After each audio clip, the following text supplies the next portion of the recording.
রাজ্য সরকারি কর্মচারীদের সংগঠন কনফেডারেশন অফ স্টেট গভর্নমেন্ট এমপ্লয়িজের হেমতাবাদ থানা কমিটির বাৎসরিক সম্মেলন অনুষ্ঠিত হলো বৃহস্পতিবার। হেমতাবাদ বিডিও অফিসের হলঘরে এই সম্মেলনের আয়োজন করা হয়।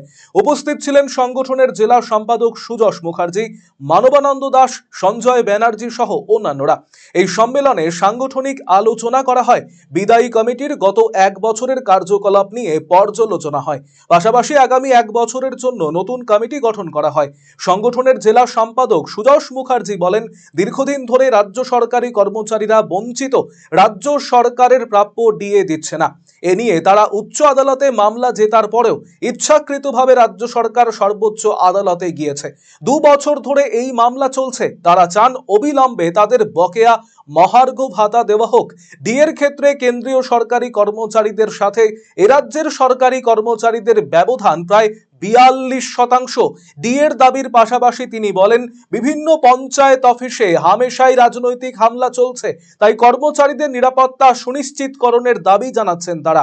শূন্য পদে বেকারদের কর্মসংস্থান, স্থায়ী চাকরি অস্থায়ী কর্মচারীদের স্থায়ীকরণেরও দাবি জানানো হয়েছে এদিনের সম্মেলন থেকে।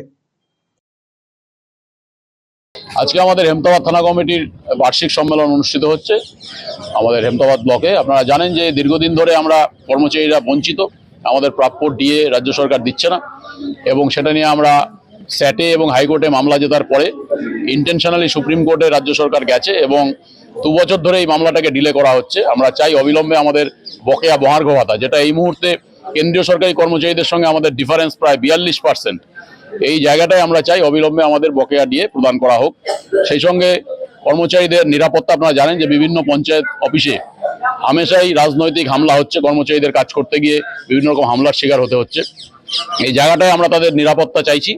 সেই সঙ্গে বিভিন্ন শূন্য পদে বেকারদের কর্মসংস্থান এবং স্থায়ী চাকরি আমরা চাইছি, এবং যারা অস্থায়ী কর্মচারী আছে প্রত্যেকটি স্তরে তাদের স্থায়ী পদে নিয়োগ করার জন্য আমরা আজকের সম্মেলন থেকে দাবি জানাবো।